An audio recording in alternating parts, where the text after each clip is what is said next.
Mike Mearls recently said that the bonus action was hot garbage, but I say to you, good sir, that you helped evolve the game on RPG Beats. In a recent interview with Professor Dungeon Master, Mike Mearls believes that the bonus action is hot garbage.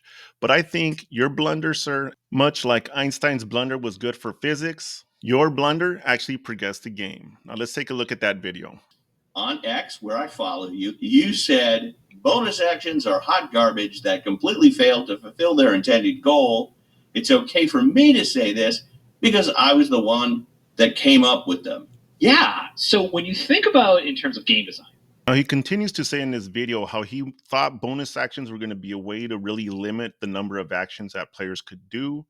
But then later on in that video, he explains what he thinks would be the perfect action economy or things to do on your turn. Stuff to do. Stuff to do. And I'm going to show you that he's already caused the creation of the system he's talking about. Let's show you that part real quick.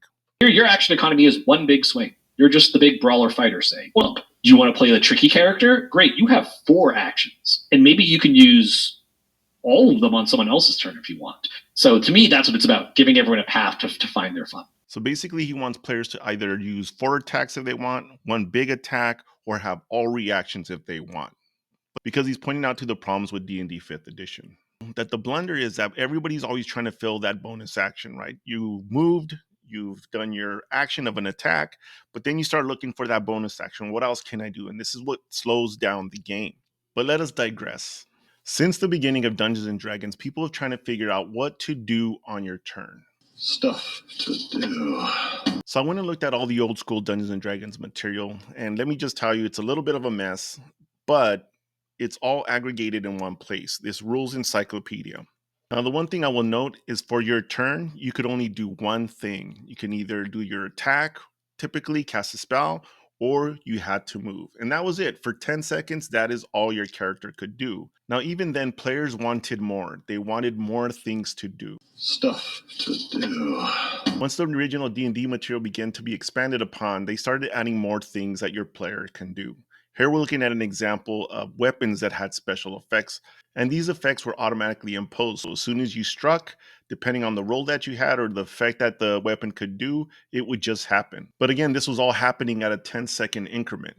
But I think players still wanted more to do. How is it possible that you could just move and that's it for your turn? In D&D 2nd edition, based on what I was able to find and read, you could still only do one thing on your turn. Unless you were a fighter, then maybe you could do multiple attacks. But they added something interesting. Now, if you only move half your speed, you can now throw your attack in. You can do that extra action. But still, think about it. Your rounds are still 10 seconds, and you can still only do one thing, maybe 2 things if you only go half speed. Then comes in Dungeons and Dragons 3rd edition. The one edition that I think a lot of people think really broke the game. And the reason I say this is because they started introducing feats and a lot of more different actions that your character could do on his turn. In 3.5, you can see they created a huge list of different things that you could do for your action. So the previous editions, they didn't have a very detailed list of things that you could do. A lot of times it was just dependent on what the DM decided, what was reasonable, what was going to be a free action, and what was going to actually cost you that action, the one thing you could do. Here we're looking at 3.5e. You can see a huge list of things that you can do on your turn, as well as the things you can do whether or not it was an opportunity attack.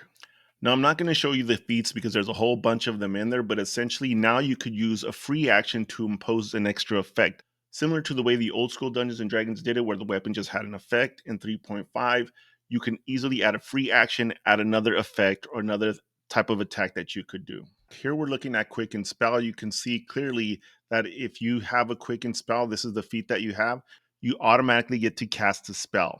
But the action economy continued to evolve. Mankind has evolved since then. Yes, into us. Let's look at 4th edition. Now, 4th edition is not always liked by a lot of people, but I actually think it's a really, really good edition. And they created more actions. They had a standard action, a minor action, and you could do a move action. So now there was 3 things that you can do. In addition, depending on how you wanted to do things, you could do up to 3 minor actions for your turn. Now, this is awesome because we all know in 5th edition, if you're stationary and you have nowhere to go or you have no reason to move your character, All you can do is your action, and if you can find the bonus action, maybe you could do that, but you were stuck with that one action. In 4th edition, you can essentially give up your move and do 3 minor actions or a variation of combination of things that you could do with that action. So the action economy, the things that you could do, Stuff to do. was really, really huge in 4th edition. Now, if you didn't know, Mike Mearls also worked in 4th edition, and I think this is where we see the birth of the bonus action. From a minor action comes a bonus action. Now, reactions have always been part of D&D when you go back all the way to chainmail, but by keeping that bonus action in there, it really solidified and helped push the game forward. What we're looking at here is a comparison between Dungeons & Dragons 5th edition, Pathfinder 2nd edition, and DC20. So again, in D&D 5th edition, you're stuck with that move, bonus action, and action, and maybe you could get a reaction during your turn. If we're looking at Pathfinder, there's a huge list of actions that you could have. They really broke down the action economy. They started breaking these down into a point system. They had 3 action activities that you could do on your turn. And here comes DC20. DC20 goes over the top with all of this. If you haven't had a chance, come see my review of DC20 without the hype. Now, the best thing DC20 does is help evolve that action economy. Now you're just given 4 points. And then we could do that thing that Mike Mearls is talking about. Your action economy is one big swing. You're just the big brawler fighter, say. Well, do you want to play the tricky character? Great, you have 4 actions. And maybe you can use all of them on someone else's turn if you want. So to me, that's what it's about, giving everyone a path to find their fun.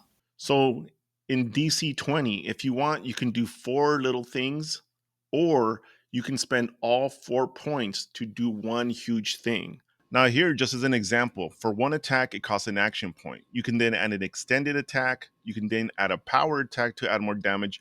Then you can make it a sweeping attack to hit multiple enemies with that blow. 1 single attack. You could also use those action points to improve spells exactly the same way. Here we're just looking at Lightning Bolt. You can see at the very bottom there's action point enhancements where you can increase the damage, range, and cause a chain effect. And if your player wanted to be a defensive player and only use reactions, here's a list of reaction maneuvers. So what we're looking at here is the evolution of action economy, where initially you could only do 1 action, move, or attack on your turn in a 10-second increment. And over time, we started adding more and more things to do. It started in 3.5 where you had those feats that you can get free actions that would be essentially actions. Then we started turning things into minor actions and standard actions in 4E, turned it into a bonus action. Thank you, Mike Mearls, because that essentially evolved Pathfinder 2E to create this single action activity economy. And then DC20, where you get 4 points and you can spend all 4 points on reactions. You can spend 4 points on a single blow or try to accomplish 4 different things or 4 different attacks. But I still think we have some wiggle room with these games, and who knows what the next evolution of the game will look like. I'm looking forward to it. I hope you're looking forward to it. I'm Don Franco 3. This is RPG Boons, where we talk about everything RPG and how everything is RP. If you like to cut up my gibberish, hit the subscribe button, leave a comment. You know I'll get back to you.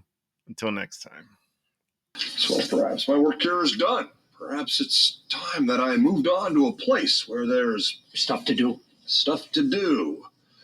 Stuff to do. Well, goodbye.